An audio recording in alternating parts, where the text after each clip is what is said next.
Capítulo 2. Tu me farás ver os caminhos da vida. Na tua presença, a plenitude de alegria. Na tua direita, delícias perpetuamente. Salmos 16:11. Eu procurei o caminho para Deus a minha vida inteira. Sei disso. E agora que o encontrei, não consigo acreditar. É como se eu estivesse sentado aqui, escrevendo para mim mesmo. Você está.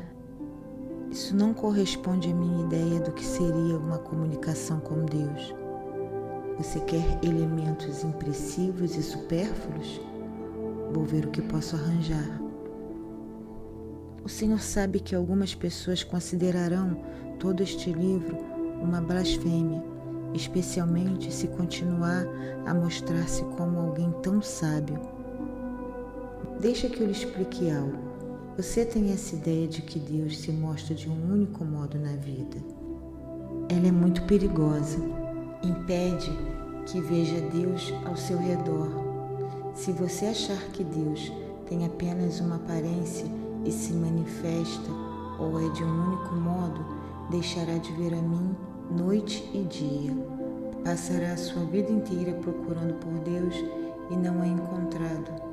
A aparência, porque está procurando por Ele. Eu uso isso como um exemplo. Foi dito que você não vê Deus no profano e no sagrado. Perde metade da história. Essa é a grande verdade. Deus está na alegria e na tristeza, no doce e no amargo.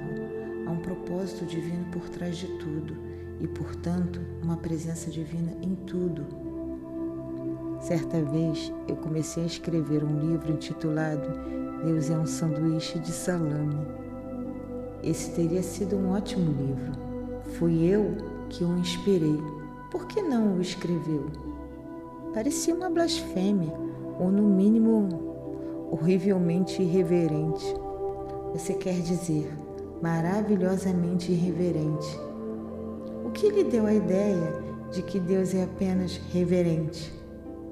Deus é o alto e o baixo, o quente e o frio, a esquerda e a direita, o reverente e o irreverente. Pensa que Deus não consegue rir? Imagina que não gosta de uma boa piada? Acha que não tem senso de humor? Eu lhe digo, Deus inventou o humor.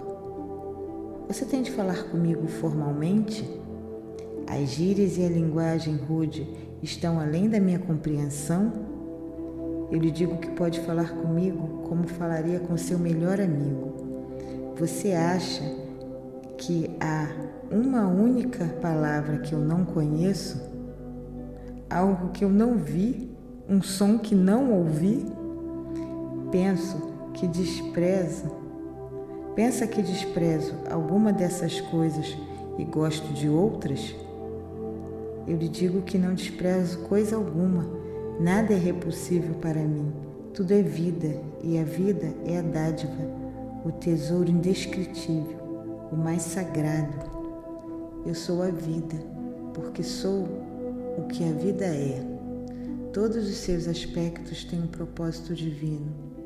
Nada existe, nada sem um motivo compreendido e aprovado por mim. Como isso é possível? E quanto ao mal que foi criado pelo homem? Você não pode criar coisa alguma, um pensamento, um objeto, um evento, uma experiência de qualquer tipo, que não seja parte do plano divino, porque o meu plano é que você crie tudo o que quiser. Nessa liberdade está a experiência de Deus ser Deus, e esta é a experiência para a qual eu o criei, e a própria vida, o mal que você chama de mal. Contudo, até mesmo isso eu amo, porque é apenas através do que você chama de mal que pode conhecer o bem. Apenas através do que chama de obra do demônio que pode conhecer e realizar a obra de Deus. Eu não amo o quente mais do que o frio, o alto mais do que o baixo, a esquerda mais do que a direita. Tudo isso é relativo, parte daquilo que é. Eu não amo o bem mais do que o mal. Hitler foi para o céu. Quando compreender isso, compreenderá a Deus. Mas eu fui criado para acreditar que o bem e o mal realmente existem, que o certo e o errado são opostos, que algumas coisas não são aceitáveis para Deus. Tudo é aceitável para Deus, pois como Deus poderia não aceitar aquilo que é? Rejeitar uma coisa é negar que ela existe.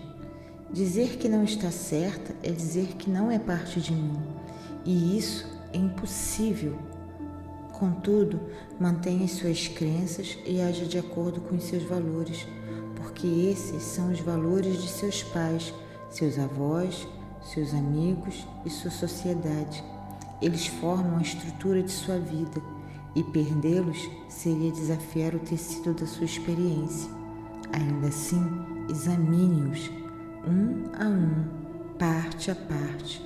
Não destrua a casa, mas examine cada tijolo e substitua aqueles que parecem quebrados e não suportam mais a estrutura. Suas ideias sobre o certo e o errado são apenas isso, ideias. São os pensamentos que criam e determinam quem você é. Haveria apenas um motivo para mudar qualquer um deles: você não estar feliz com quem é. Só você pode saber se está feliz, dizer a respeito de sua vida: essa é minha criação, meu filho, com quem estou muito satisfeito. Se seus valores servem para você, age de acordo com eles, lute para defendê-los. Contudo, procure lutar de um modo que não cause dano a ninguém. O dano não é um componente necessário na cura. O Senhor diz: haja de acordo com os seus valores, e ao mesmo tempo diz que nossos valores estão todos errados. Ajude-me a entender isso. Eu não disse que os seus valores estão errados, mas tampouco estão certos. São simplesmente julgamentos, avaliações, decisões que, em sua maioria, não são tomadas por você, mas por outras pessoas, talvez seus pais, sua religião, seus mestres, historiadores e políticos. Pouquíssimos julgamentos de valor que você incorporou à sua verdade foram feitos por você mesmo, baseados em sua própria experiência. Porém, foi por causa da experiência que você veio para cá e deveria criar-se a partir de sua experiência. Você criou a si mesmo a partir da experiência dos outros. Se o pecado existisse, seria isso: permitir a si mesmo tornar-se o que é a partir da experiência dos outros. Esse é o pecado que todos vocês cometeram. Não esperam as suas próprias experiências, aceitam a experiência dos outros como evangelho, literalmente. E então, quando tem pela primeira vez a experiência verdadeira, sobrepõe a ela mesma o que pensam que já sabem. Se não fizessem isso, talvez tivessem experiências totalmente diferentes, que poderiam ir contra o que lhe ensinaram seus primeiros mestres e suas outras fontes. Na maioria das vezes, vocês não querem ir contra o que lhes ensinaram seus pais, suas escolas, suas religiões, tradições e todos os escritos sagrados. Por isso, negam as suas próprias experiências do que lhes disseram para pensar. Em nenhuma parte isso pode ser melhor ilustrado do que em seu tratamento da sexualidade humana. Todos sabem que a experiência sexual pode ser a experiência física mais amorosa, excitante, poderosa, estimulante, renovadora, energizante, positiva, íntima, unitiva e diretiva de que os seres humanos são capazes. Apesar de terem descoberto isso, experiencialmente, vocês escolheram aceitar os julgamentos, as opiniões e as ideias anteriores sobre os sexos de outras pessoas que têm um interesse oculto em como vocês pensam. Esses julgamentos e essas ideias e opiniões contradizem diretamente as suas próprias experiências. Mas como vocês lutam em considerar errado o que lhes ensinaram seus mestres, convencem-se de que devem ser as suas experiências que estão erradas. O resultado é que negam a sua própria verdade em relação a esse assunto, com consequências devastadoras. Vocês fizeram o mesmo em relação ao dinheiro. Sempre que tiveram muito dinheiro, sentiram-se bem, recebendo-o e gastando-o. Não havia mal nenhum nisso, nada de inerente, errado. Contudo, vocês estavam tão imbuídos dos ensinamentos de outras pessoas a respeito desse assunto que rejeitaram as suas experiências a favor da verdade. Tendo aceito essa, entre aspas, verdade como sua, formaram pensamentos em torno dela que são criativos. Dessa forma, criaram uma realidade pessoal em torno do dinheiro que o afasta de vocês. Afinal de contas, por que iriam procurar atrair o que não é bom? Surpreendentemente, vocês criaram essa mesma contradição no que diz respeito a Deus. Tudo que seus corações experimentam em relação a Deus lhes diz que Ele é bom. Tudo que seus mestres lhe ensinam sobre Deus lhes diz que Ele é mau. Seus corações lhes dizem que Deus deve ser amado sem medo. Seus mestres lhes dizem que Ele deve ser temido, porque é vingativo. Dizem que vocês devem viver temendo o castigo divino, tremendo em sua presença. Durante todas as suas vidas, devem temer o julgamento do Senhor, porque o Senhor, entre aspas, é justo. E Deus sabe que terão problemas quando enfrentarem a sua terrível justiça. Portanto, vocês devem, entre aspas, obedecer às suas ordens, ou então... Em primeiro lugar, vocês não devem fazer perguntas lógicas como, entre aspas, se Deus queria uma obediência cega às suas leis, por que criou a possibilidade dessas leis serem violadas? Todos os seus mestres lhe dizem, por que ele queria que vocês tivessem o livre-arbítrio? No entanto, que tipo de arbítrio é livre quando escolher uma coisa dentre outras leva à condenação? Como o arbítrio é livre quando não é feita a sua vontade e sim a de outrem, que deve ser feita? Aqueles que lhe ensinam isso fazem Deus parecer hipócritas. É dito a vocês que Deus é perdão e compaixão.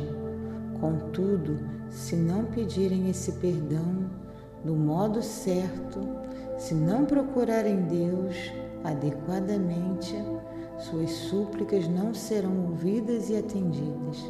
Isso não seria tão ruim se houvesse apenas um modo adequado, mas há tantos sendo ensinados quanto há mestres para ensiná-los. Por isso, a maioria de vocês passa a maior parte da vida adulta procurando o modo certo de adorar e obedecer e servir a Deus. A ironia disso tudo é que eu não quero a sua adoração, não preciso da sua obediência e não é necessário que sirvam a mim.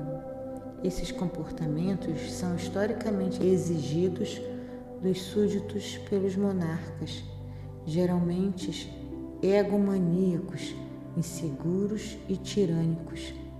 Não são de modo algum exigências divinas e parece notável que até agora o mundo não tenha concluído que são falsas, não tendo nada a ver com as necessidades ou os desejos da divindade. A divindade não tem necessidades. Tudo que é exatamente isso, tudo que é. Portanto, por definição, não tem necessidades e nem deseja coisa alguma. Se vocês escolherem acreditar em um Deus que precisa de alguma coisa e fica tão ofendido se não tiver, que pune aqueles de quem esperava recebê-la, então terão escolhido acreditar em um Deus muito inferior a mim, Na verdade, serão filhos de um Deus inferior. Não, meus filhos, por favor, deixem-me afiançar-lhes novamente através desse livro, que eu não tenho necessidade. Não exijo coisa alguma,